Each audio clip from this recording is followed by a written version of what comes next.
ever wondered if Mahabharata was a real story or was it fake? I think it's both. In historical events, it says that it was a war, but later the years, it was created in books and films. But guys, just try to think about it. Krishna is prayed as a god everywhere. Was he really a part of the war? And did he really have divine powers that time? Hey, what are you guys talking about? We all are discussing about Mahabharata. Oh, I have heard about it, but could you explain it? Yes, of course. Mahabharata is a great epic. I know about Kauravas and Pandavas. The Pandavas' names are Yudhishthira, Bhima, Arjuna, Nakula, Sahadeva. It all started with King Shantanu and Ganga. A long time ago, King Shantanu, the ruler of Kuru dynasty, met a beautiful woman by the river. She is Ganga, the river goddess. The king fell in love with her and wanted to marry her. Ganga agreed but made him promise not to ask her any questions about her actions.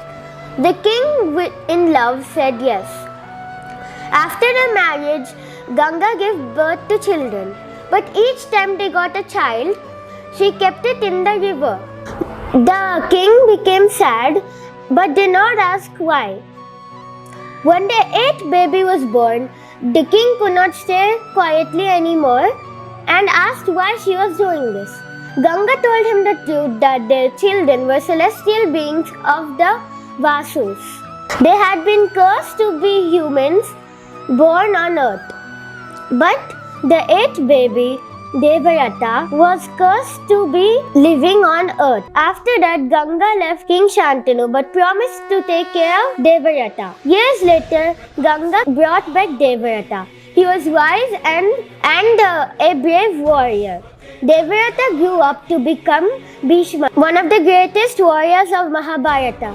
Now I will tell you why Prince Devarata turned into Bhishma. Prince Devarata was the son of King Shantanu and Ganga. One day, King Shantanu fell in love with Satyavati, who was a fisherwoman. Satyavati's father agreed to the marriage but with one condition. Only Satyavati's children should be the king, not Devavrat. Devavrat heard this. He wanted to help his father to make the marriage possible. He made a big promise. He said he'll not get married or have children. Everyone was surprised by his promise. The gods were impressed by his sacrifice. They gave him a gift. He would choose when he wanted to die. Then he got the name Bhishma, which means the one who made a big promise. After Bhishma's growth, Satyavati got married to Shantanu and they got two kids, Vichitrabirya and Chitrangada. Because of some health issue, Chitrangada died. Then Vichitrabirya got married to Ambika and Ambalika, and few years later, also Vichitrabirya died. Now, I'm going to tell the birth story of Dhritarashtra, Pandu and Vidura. Once, the Kuru kingdom was facing a very big problem. There was no heir to the throne. Vichitravirya had died without having any children. So, Queen Satyavati had turned towards her first son, Sage Vyasa, for help. Sage Vyasa agreed to the tradition of Niyoga, where a wise man could help the royal family continue their lineage. Sage Vyasa blessed Ambalika and Ambika for children, Vichitravirya's widows. But they were born at different circumstances. Balika, who closed her eyes when she looked at Vyasa, so Dhritarashtra was born blind. Ambalika, during the process, turned pale due to fear. So Pandu was born with a pale complexion and was very weak. A servant girl who served Queen Satyavati was very kind and nice to Sage Vyasa. So her son Vidura was born nice and kind and intelligent. He wasn't one of the princes, but he was a very nice advisor of the kingdoms. Dhritarashtra was married to Gandhari and Pandu was married to Madhuri and Kunti. Pandu was cursed to have no child. So then Kunti got to remember the boon which Sage Vyasa gave. She used the boon 3 times and gave the boon to Madhuri, and she used it 2 times. Then all the 5 brothers, they named all the 5 brothers as Pandavas. On the other hand, Dhritarashtra also wanted one child. So Gandhari gave to a ball of flesh. So sage Vyasa came and told to cut the ball of flesh into 100 pieces and put them in jar of ghee and don't open it till the next morning. The sun hasn't risen. The wolves were howling.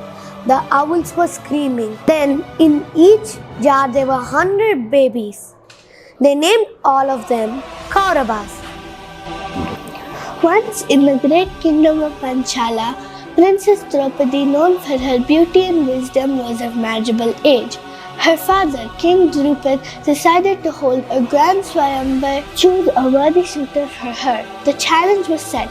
Any mighty prince or warrior who could shoot an arrow through the eye of a spinning fish would be Draupadi's husband. Many great warriors such as Duryodhana and Karna decided to try their luck. One by one they failed. A young Brahmin, Arjuna in disguise, decided to try. With ease he strung the bow and shot the arrow through the eye of the fish. Draupadi, impressed by his skill, declared Arjuna as her husband. However, Draupadi was married to all 5 Pandavas because of a vow made by their mother, Kunti. This event marked the starting of Draupadi's journey with the Pandavas and leading to many great challenges and the great war of Kurukshetra. The Pandavas were happy, but the Kauravas were very angry because Duryodhana did not win. So they planned to play the game of dice. Duryodhana, with the help of his uncle Shakuni, played the game of dice. Shakuni, with his delightful ways of playing, tricked Yudhishthira into gambling. Then, one by one, soon Yudhishthira lost his kingdom, wealth and brothers. Then, soon, Draupadi was invited to the court of the palace. As soon as Draupadi entered, she was insulted by Duryodhana. But she prayed to Krishna, then Krishna gave her an endless sari. Then, as a result, the Pandavas and Draupadi had to go to 13 years of exile and 1 year of no one should be seen by them. I can tell you about Draupadi's resolving. After losing the game of dice, the eldest Pandava had to accept the humiliating terms set by Duryodhana. As a result, the Pandavas lost their kingdom, wealth, and even their freedom. Duryodhana, in a cruel act, ordered Draupadi, the wife of the Pandavas, be brought to the court. In front of the entire assembly, Draupadi was insulted by Duryodhana and his brothers. Dushasana, in a wicked act, tried to disrobe her. However, Draupadi prayed to Lord Krishna, and to everyone's astonishment, her sari kept multiplying, protecting her from dishonor. This miraculous event saved her. But the insult marked the beginning of deep hatred and rivalry between the Pandavas and Kauravas.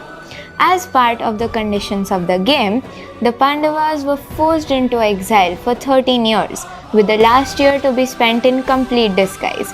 This period of exile tested their strength and unity, but also set the stage for the great war of Kurukshetra, where the Pandavas sought justice for the wrongs they had suffered. Arjuna in exile. During this period, Arjuna the great archer had a unique and transformative journey. While in exile, Arjuna went to the sacred mountains to undertake intense penance and to seek the divine weapons from Lord Shiva. His devotion and authority impressed the gods, and they blessed him with powerful weapons, including the Pasupata Astra, which was capable of destroying anything. Arjuna's journey also took him to realms of different gods, where he received training of celestial warfare. And he even encountered mighty beings like Indra, the king of the heavens, and Lord Krishna, who was always guiding him. This period of exile allowed Arjuna to gain immense strength and knowledge and spiritual insight. He became even more powerful than before. The story of Akshay Patra. During the 13 years of exile, the Pandavas were once facing a severe hardship due to a lack of food. In the forest, there was no means to cook for themselves, and they were struggling to survive. At that time, their mother Kunti prayed to Lord Krishna for help. Lord Krishna, understanding their plight, blessed them with a divine gift called Akshay Patra, a magical vessel. He told Kunti that the vessel would provide limited amount of food for them, but only until Draupadi eats her meal for a day, the vessel will stop producing food. Bhima, the second eldest of the Pandavas, was known as for his incense of strength and bravery.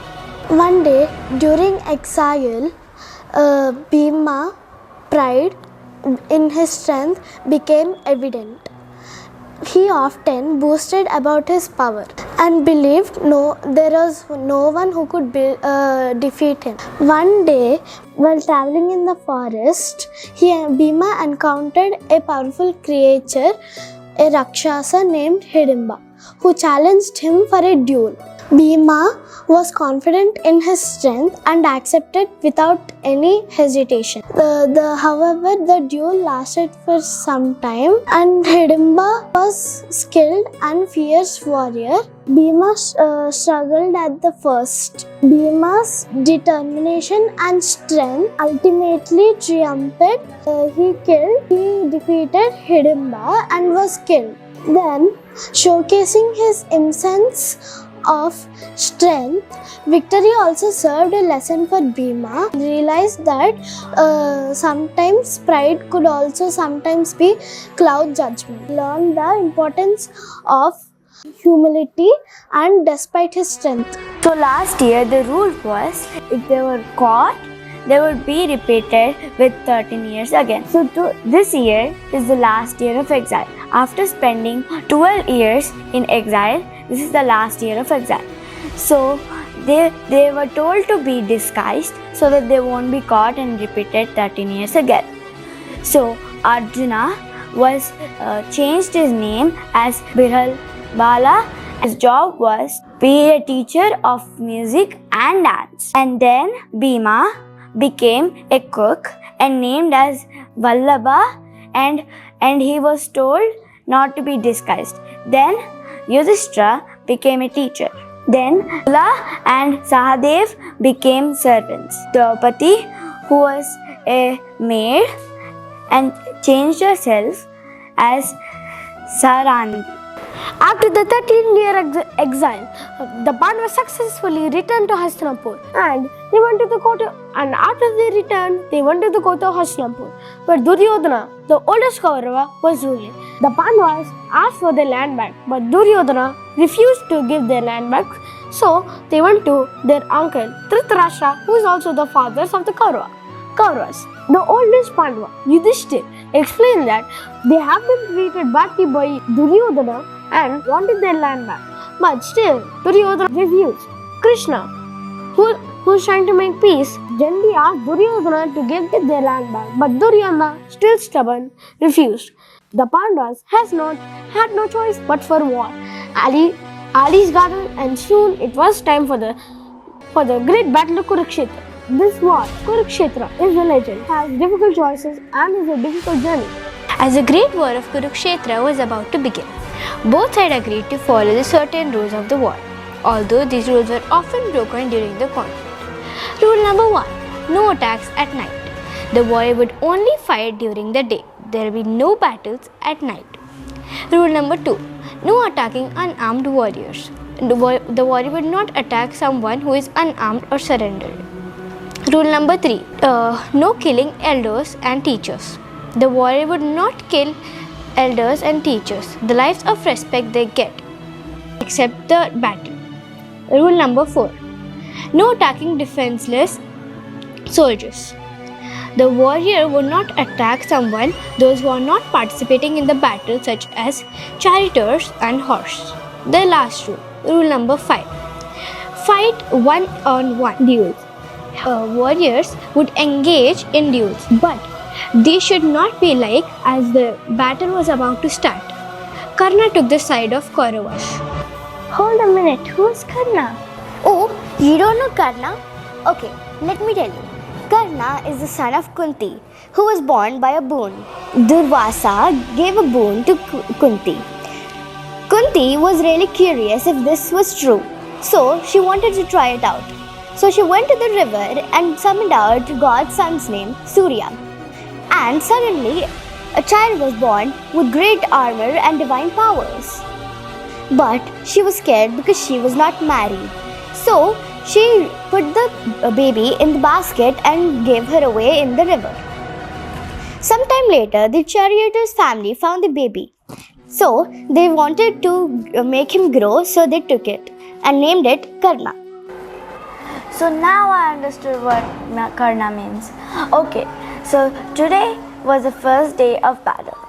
Arjuna was scared to fight with his own cousins and his grandfather, who was like a teacher to him. But then Krishna gave him a message which is called as Bhagavad Gita, and he told that for your own rights you have to fight with your grandfather and your cousins. The war was about 18 days. Pandavas and Kauravas both lost their army, and also Abhimanyu lost his life. And also because of that, Arjuna took his revenge by breaking the Chakravyuh. Now it's the last day of the battle. Let's see the Bhishma's end. Bhishma, the eldest Kaurava, fought on the side of the Kauravas despite his love and respect for the Pandavas. On the 10th day of the war, Bhishma was struck by Arjuna's arrows, but due to his divine boon, he couldn't be killed until he chose to die.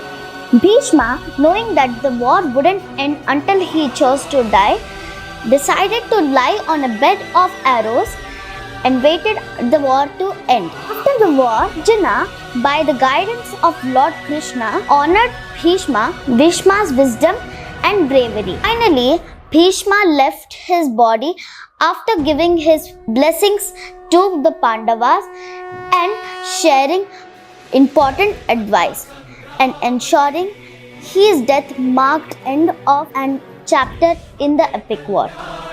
This is how the Pandavas won the battle and ruled Hastinapur. This is all about Mahabharata.